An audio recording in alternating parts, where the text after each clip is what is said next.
ഇനി നമുക്ക് രണ്ടാമത്തെ ലോ നോക്കാം. Second law, loop rule or voltage rule. ഒരു സർക്യൂട്ടിൽ നമുക്ക് ഒരുപക്ഷെ ലൂപ്പുകളെ കണ്ടെത്താനായിട്ട് സാധിക്കും. അല്ലെങ്കിൽ നമുക്ക് ഒരു സർക്യൂട്ടിൽ ഒരു സെൽ ഉപയോഗിച്ച് പൊട്ടൻഷ്യൽ ഡിഫറൻസ് അപ്ലൈ ചെയ്യാനായിട്ട് സാധിക്കും. ഇങ്ങനെയുള്ള കാര്യങ്ങളുമായി ബന്ധപ്പെട്ട ഒരു ലോ ആണ് നമ്മുടെ സെക്കൻഡ് ലോ. അതുകൊണ്ടാണ് നമ്മളതിനെ ലൂപ്പ് റൂൾ അല്ലെങ്കിൽ വോൾട്ടേജ് റൂൾ എന്ന് വിളിക്കുന്നത്. ഇനി എന്താണ് അതിൻ്റെ statement? It States that the algebraic sum of the EMFs in any loop of a circuit is equal to the sum of the products of currents and resistances in it.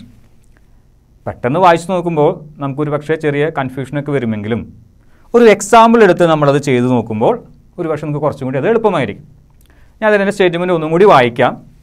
It States that the algebraic sum of EMFs in any loop. ഒരു electric സർക്യൂട്ടിൽ നമ്മളൊരു loop consider ചെയ്യുകയാണെങ്കിൽ, ഇപ്പോൾ ഇതൊരു ലൂപ്പാണ്. നോക്കൂ, ഒരു സെല്ലുണ്ട്, അതിന് EMF ഉണ്ട്, അതൊരു കറണ്ട് സെൻഡ് ചെയ്യുന്നു I1 എന്ന് പറയുന്ന കറണ്ട്, ഇത് I1 ആണ്. I1 എന്ന് പറയുന്ന കറണ്ട് ഈ ഒരു പോയിന്റിലെത്തി, വേറെ എങ്ങോട്ടും ബ്രാഞ്ചുകളില്ലാത്തതുകൊണ്ട് അത് ഇങ്ങോട്ട് പോയി, അത് വീണ്ടും I1 എന്ന് പറയുന്ന കറണ്ട് തിരിച്ചു ആ സെല്ലിൽ തന്നെ മടങ്ങിയെത്തി. ഇത് ഒരു ലൂപ്പാണ്. ഈ ലൂപ്പിൽ എത്ര സെല്ലുകളുണ്ട്? ഒരെണ്ണമേ ഉള്ളൂ. അപ്പോൾ ടോട്ടൽ EMF എന്ന് പറയുന്നത് E1 തന്നെയാണ്. ആ EMF, algebraic sum of EMFs in a loop is equal to എന്താണ്? Equal to sum of products of currents and resistances in it. ഇവിടെ ആകെപ്പാടെ ഒരു കറണ്ടേ ഉള്ളൂ. കാരണം ഇതൊരു സിമ്പിൾ സർക്യൂട്ട് നമ്മൾ എക്സാമ്പിളിന് വേണ്ടി വരച്ചിരിക്കുന്നതാണ്. ഒരു സെല്ലേ ഉള്ളൂ, അതുകൊണ്ട് ഒരു കറണ്ടേ ഉള്ളൂ. I1 എന്ന് പറയുന്ന കറണ്ട് R1ൽ കൂടി പോകുന്നുണ്ട്. I1 എന്ന് പറയുന്ന അതേ കറണ്ട് തന്നെ R2ൽ കൂടി പോകുന്നുണ്ട്. I1 എന്ന് പറയുന്ന കറണ്ട് R3ൽ കൂടിയും പോകുന്നുണ്ട്. അങ്ങനെയെങ്കിൽ നിങ്ങൾ എന്ത് ചെയ്യണം? ആദ്യത്തെ product of current and resistance എടുക്കണം. അങ്ങനെയാണെങ്കിൽ ഇവിടെ I1 R1 വരും. രണ്ടാമത് പ്ലസ് രണ്ടാമത്തെ കറണ്ട് മാറ്റമില്ല, I1 R2. അപ്പോൾ ഇവിടെ നിങ്ങൾക്ക് ഇവിടെ I1 R2 എന്ന് എഴുതാം. മൂന്നാമത്തേത് അതേ കറണ്ട് തന്നെ R3ൽ കൂടി കടന്നു പോകുന്നു. അങ്ങനെയെങ്കിൽ നിങ്ങൾക്ക് ഇവിടെ I1 R3 എന്ന് എഴുതാം.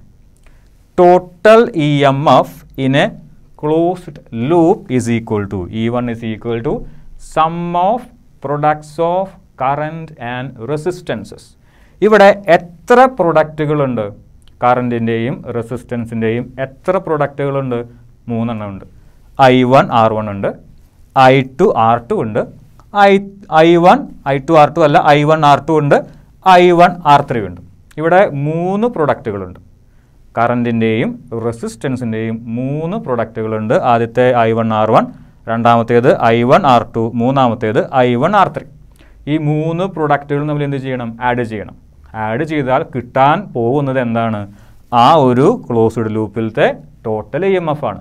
ഇവിടെ ഒരു EMF ഉള്ളൂ, അതുകൊണ്ട് നിങ്ങൾക്ക് E1 എന്ന് എഴുതാം. 2 എണ്ണം ഉണ്ടെങ്കിൽ നിങ്ങൾക്ക് വേണമെങ്കിൽ E1 പ്ലസ് E2 എന്ന് എഴുതാം, അല്ലെങ്കിൽ E1 മൈനസ് E2 എന്ന് എഴുതാം. 2 സെല്ലുകൾ നെഗറ്റീവ് ടു പോസിറ്റീവ് ആ രീതിയിലാണ് കണക്ട് ചെയ്തിരിക്കുന്നതെങ്കിൽ നിങ്ങൾക്ക് EMF E1 പ്ലസ് E2 എന്നും, ഒരു സെല്ലിൻ്റെ നെഗറ്റീവ് മറ്റേതിൻ്റെ നെഗറ്റീവിലേക്കാണ് കണക്ട് ചെയ്തിരിക്കുന്നതെങ്കിൽ അവിടെ E1 മൈനസ് E2 എന്ന് എഴുതാൻ നമുക്ക് സാധിക്കും. ഇവിടെ ഒരു EMF ഉള്ളൂ, അതുകൊണ്ട് E1 എന്ന് മാത്രമേ ഞാൻ എഴുതിയിട്ടുള്ളൂ. E1 equal to sum of products of current and resistances. ഇവിടെ 3 പ്രൊഡക്റ്റുകളാണ് വരുന്നത്. എല്ലാ പ്രൊഡക്റ്റും കൂടി നിങ്ങൾ എന്ത് ചെയ്യണം? ആഡ് ചെയ്യണം. ആഡ് ചെയ്ത് കഴിഞ്ഞാൽ നിങ്ങൾക്ക് കിട്ടുന്നത് ആ ലൂപ്പിലത്തെ ടോട്ടൽ EMF ആണ്. E1 equal to I1 R1 plus I1 R2 plus I1 R3. ഇവിടെ ശരിക്കും I1 എന്ന് പറയുന്നത് കൊടുക്കേണ്ട ആവശ്യമില്ല, കാരണം ഒറ്റൊരു കറണ്ടേ ഉള്ളൂ. അതുകൊണ്ട് നിങ്ങൾക്ക് വേണമെങ്കിൽ IR1 plus IR2 plus IR3 എന്നും വേണമെങ്കിൽ നിങ്ങൾക്ക് എഴുതാം. ഇതാണ് നമ്മുടെ സെക്കൻഡ് ലോ. ഇനി നമുക്ക് നമ്മൾ പഠിച്ച ലൂപ്പ് റൂള് അതല്ലെങ്കിൽ വോൾട്ടേജ് റൂള് തന്നിരിക്കുന്ന ഒരു ഇലക്ട്രിക് സർക്യൂട്ടിൽ കൃത്യമായി എങ്ങനെ അപ്ലൈ ചെയ്യുന്നു നോക്കാം. അതിനുവേണ്ടി ഒരല്പം കോംപ്ലിക്കേറ്റഡ് ആയിട്ടുള്ള ചെറിയൊരു സർക്യൂട്ട് ഞാൻ എടുത്തിട്ടുണ്ട്. ഇതാണ് നമ്മുടെ ഇലക്ട്രിക് സർക്യൂട്ട്. നിങ്ങൾക്ക് ഇതിൽ പ്രധാനമായും 2 ലൂപ്പുകൾ അല്ലെങ്കിൽ 3 ലൂപ്പുകൾ കൺസിഡർ ചെയ്യാനായിട്ട് സാധിക്കും. ലൂപ്പ് റൂള് അതല്ലെങ്കിൽ വോൾട്ടേജ് റൂള് അപ്ലൈ ചെയ്യുന്നതിന് മുമ്പ് കൃത്യമായി നമ്മൾ ആ ഇലക്ട്രിക് സർക്യൂട്ടിനെ ഒന്ന് അനലൈസ് ചെയ്യണം, ഒന്ന് പരിശോധിക്കണം. എത്ര സെല്ലുകളുണ്ട്, എത്ര EMFകളുണ്ട്, എത്ര റെസിസ്റ്ററുകളുണ്ട്, എത്ര തരത്തിലുള്ള കറണ്ട് അതിൻ്റെ ഉള്ളിൽ കൂടി പോകുന്നുണ്ട്, ഇത്രയുള്ള കാര്യങ്ങൾ നോക്കാം. ഇതാണ് നമ്മുടെ ഇലക്ട്രിക് സർക്യൂട്ട്. ഇവിടെ ഒരു സെല്ല് കണക്ട് ചെയ്തിട്ടുണ്ട്. അത് പ്രൊവൈഡ് ചെയ്യുന്ന EMF ആണ് E1. ഇവിടെ മറ്റൊരു സെല്ല് നിങ്ങൾക്ക് കാണാം. ആ സെല്ല് പ്രൊവൈഡ് ചെയ്യുന്ന EMF ആണ് E2. ഞാൻ പേരുകൾ കൊടുത്തിട്ടുണ്ട്. ഓരോ ജംഗ്ഷനിലും പേരുകൾ കൊടുത്തിട്ടുണ്ട്. ഇത് A ആണ്, ഇത് B, ഇത് C, ഇത് D. നിങ്ങൾക്ക് പ്രധാനമായും 2 ലൂപ്പുകൾ കണ്ടെത്താനായിട്ട് സാധിക്കും. നോക്കാം. A, B, C, A എന്ന് പറയുന്ന ഒരു ലൂപ്പുണ്ട്. A, C, D, A എന്ന് പറയുന്ന മറ്റൊരു ലൂപ്പുമുണ്ട്. നിങ്ങൾക്ക് വേണമെങ്കിൽ പുറമേ കൂടി വേറൊരു ലൂപ്പും കൂടി കൺസിഡർ ചെയ്യാം. A, B, C, D, A എന്ന് പറയുന്ന ഒരു ലൂപ്പും കൂടി നമുക്ക് വേണമെങ്കിൽ എടുക്കാം.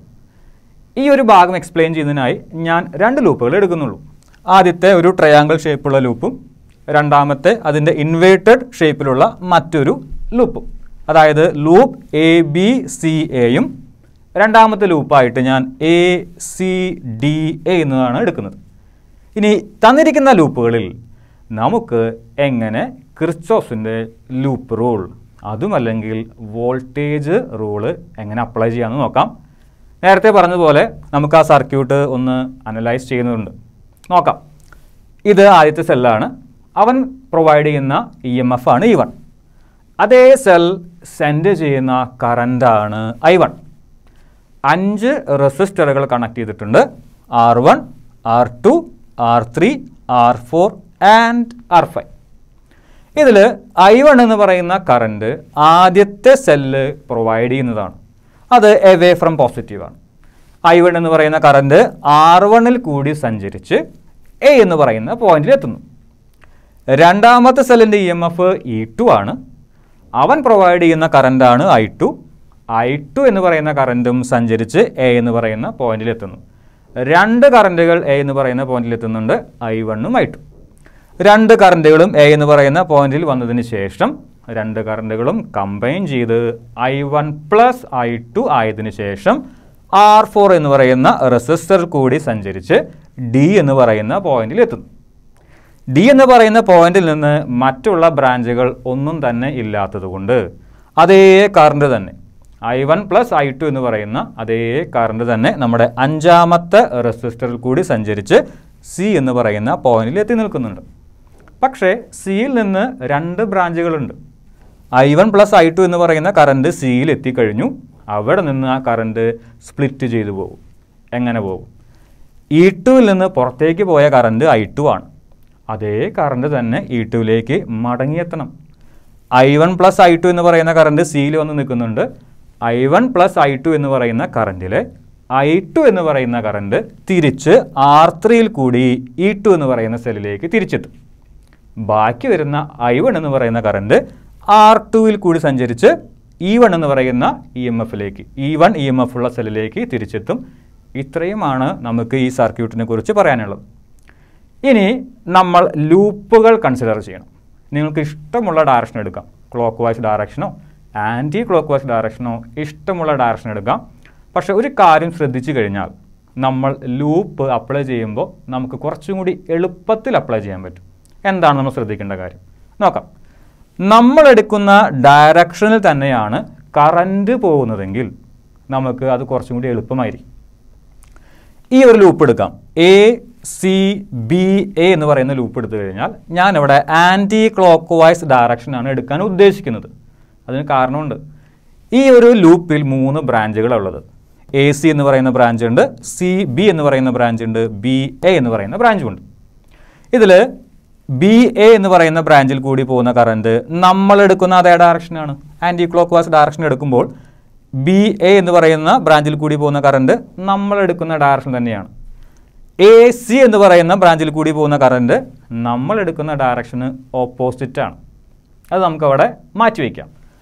CB എന്ന് പറയുന്ന ബ്രാഞ്ചിൽ കൂടി പോകുന്ന കറണ്ട് നമ്മളെടുക്കുന്ന ഡയറക്ഷന് സെയിമാണ്. അപ്പോൾ 2 കറണ്ടുകൾ നമ്മളെടുക്കുന്ന ഡയറക്ഷന് സെയിമാണ്. പക്ഷേ ഒരു കറണ്ട് മാത്രമേ നമ്മളെടുക്കുന്ന ഡയറക്ഷന് ഓപ്പോസിറ്റായിട്ട് പോകുന്നുള്ളൂ. വേറെ നമുക്ക് രക്ഷയൊന്നുമില്ല. അതുകൊണ്ട് നമ്മൾ ആൻറ്റി ക്ലോക്ക് വൈസ് ഡയറക്ഷൻ തന്നെ എടുക്കുന്നു. രണ്ടാമത്തെ ലൂപ്പ് നോക്കാം. ADCA എന്ന് പറയുന്ന ലൂപ്പ് നോക്കാം. അവിടെ നമ്മളെടുക്കുന്ന ഡയറക്ഷൻ ആൻറ്റി ക്ലോക്ക് വൈസ് തന്നെയാണ്. അതിനും കാരണമുണ്ട്. AD എന്ന് പറയുന്ന ബ്രാഞ്ച് നമ്മൾ ഈ രീതിയിലാണ് ഡയറക്ഷൻ എടുക്കുന്നത്. നമ്മളെടുക്കുന്ന ഡയറക്ഷൻ തന്നെയാണ് കറണ്ടിൻ്റെ ഡയറക്ഷൻ. ഈ ബ്രാഞ്ചിലും നമ്മളെടുക്കുന്ന ഡയറക്ഷൻ തന്നെയാണ് കറണ്ടിൻ്റെ ഡയറക്ഷൻ. ഈ ബ്രാഞ്ചിലും AC എന്ന് പറയുന്ന ബ്രാഞ്ചിലും നമ്മൾ എടുക്കുന്ന ഡയറക്ഷൻ തന്നെയാണ് കറൻറ്റിൻ്റെ ഡയറക്ഷൻ. അതുകൊണ്ട് നമ്മൾ ഏത് ടൈപ്പ് ഡയറക്ഷൻ ചൂസ് ചെയ്യുന്നു? Anticlockwise direction choose ചെയ്യുന്നു. അപ്പോൾ ആദ്യമായി നിങ്ങൾ ചെയ്യേണ്ടത് തന്നിരിക്കുന്ന ഒരു ലൂപ്പിൽ അല്ലെങ്കിൽ തന്നിരിക്കുന്ന ഒരു സർക്യൂട്ടിൽ നമ്മൾ ഏത് ലൂപ്പ് എടുക്കുന്നു അത് ഏത് ഡയറക്ഷനിൽ എടുക്കണം എന്ന് ആദ്യമേ ചിന്തിച്ച് വയ്ക്കണം. നമുക്ക് ഇഷ്ടമുള്ള രീതിയിൽ എടുക്കാം, ക്ലോക്ക് വൈസോ ആൻറ്റി ക്ലോക്ക് വൈസോ ഇഷ്ടമുള്ള രീതിയിൽ എടുക്കാം. പക്ഷെ ഒരു കാര്യം ശ്രദ്ധിക്കുക, അത് ശ്രദ്ധിച്ചു കഴിഞ്ഞാൽ കുറച്ചുകൂടി എളുപ്പമായിരിക്കും. നമ്മൾ എടുക്കുന്ന ഡയറക്ഷൻ കറൻറ്റിൻ്റെ ഡയറക്ഷൻ തന്നെയാണെങ്കിൽ വളരെ എളുപ്പത്തിൽ നമുക്ക് ലൂപ്പ് റൂൾ അല്ലെങ്കിൽ വോൾട്ടേജ് റൂൾ അപ്ലൈ ചെയ്യാനായിട്ട് സാധിക്കും. നോക്കാം നമുക്ക് എങ്ങനെയാണ് അപ്ലൈ ചെയ്യുന്നതെന്ന്. ആദ്യത്തെ ലൂപ്പ് എടുക്കുന്നു, ACBA. ഈ ലൂപ്പിൻ്റെ പേര് എഴുതുമ്പോൾ ശ്രദ്ധിക്കണം, നമ്മൾ ഏത് ഡയറക്ഷനാണോ എടുത്തിരിക്കുന്നത് അതേ ഡയറക്ഷൻ തന്നെ ലൂപ്പിനും പേര് കൊടുക്കണം. ഇതിനൊരിക്കലും ABC എന്ന് പേര് കൊടുക്കരുത്. അങ്ങനെ പേര് കൊടുത്തു കഴിഞ്ഞാൽ അത് ക്ലോക്ക് വൈസ് ഡയറക്ഷനായി. നമ്മൾ എടുക്കുന്നത് ആൻറ്റി ക്ലോക്ക് വൈസ് ആയതുകൊണ്ട് ലൂപ്പിന് അതേ രീതിയിൽ തന്നെ പേര് കൊടുക്കുക, ACBA എന്ന് തന്നെ പേര് കൊടുക്കുക. അതിനുശേഷം ശ്രദ്ധിക്കുക, ആ ലൂപ്പിൻ്റെ ഉള്ളിൽ എത്ര EMFകളുണ്ട്? 2 EMFകളുണ്ട്. നമ്മുടെ സ്റ്റേറ്റ്മെൻറ്റ് അനുസരിച്ച് ആ EMFകൾ എന്ത് ചെയ്യണം? ആഡ് ചെയ്യണം. ആഡ് ചെയ്യുമ്പോൾ ശ്രദ്ധിക്കേണ്ട കാര്യം, E1 E2 എങ്ങനെയാണ് കണക്ട് ചെയ്തിരിക്കുന്നത്? Positive to positive, negative to negative ആണ് കണക്ട് ചെയ്തിരിക്കുന്നത്. അതുകൊണ്ട് total EMF E1 plus E2 വരികയില്ല, E1 മൈനസ് E2 ആയിരിക്കും വരിക. ലൂപ്പ് നമ്മൾ കൺസിഡർ ചെയ്യുന്നു ACBA. Total EMF E1 minus E2 equal to എന്താണ് അടുത്ത sentence? Sum of products of current and resistances. എത്ര ബ്രാഞ്ചുകളുണ്ട്? 3 ബ്രാഞ്ചുകളുണ്ട്. അപ്പോൾ എത്ര പ്രൊഡക്റ്റ് വരും? 3 പ്രൊഡക്റ്റ് വരും. ആദ്യത്തെ പ്രൊഡക്റ്റ് എന്താണ്? I1 R1. രണ്ടാമത്തെ പ്രൊഡക്റ്റ് എന്താണ്? I2. ഇതാണ് കറൻറ്റ് I2 R3. മൂന്നാമത്തെ പ്രൊഡക്റ്റ് ഏതാണ്? I1 R2. പക്ഷേ ആദ്യത്തെ കറൻറ്റിന് നിങ്ങൾക്ക് പോസിറ്റീവ് കൊടുക്കാം. നമ്മളെടുക്കുന്ന ഡയറക്ഷൻ തന്നെയാണ് ആ കറൻറ്റിൻ്റെ ഡയറക്ഷൻ. രണ്ടാമത്തെ കറൻറ്റിന് നിങ്ങൾ നെഗറ്റീവ് കൊടുക്കണം. നമ്മളെടുക്കുന്ന ഡയറക്ഷന് ഓപ്പോസിറ്റാണ് അവിടെയുള്ള കറൻറ്റ്. മൂന്നാമത്തെ പ്രൊഡക്റ്റ് I1 R2 ആണ്. അതിന് നിങ്ങൾക്ക് എന്ത് കൊടുക്കാം? പോസിറ്റീവ് കൊടുക്കാം. നമ്മളെടുക്കുന്ന അതേ ഡയറക്ഷനിൽ തന്നെയാണ് കറൻറ്റും പോകുന്നത്. അപ്പോൾ ഈ 3 പ്രൊഡക്റ്റുകളെയും നമ്മൾ സമ്മ് ചെയ്യുമ്പോൾ രണ്ടാമത്തെ പ്രൊഡക്റ്റ് I2 R3 മാത്രം നെഗറ്റീവ് ആകും. നോക്കാം, E1 minus E2 equal to I1 R1. ആദ്യത്തെ product I1 R1 minus I2 R3.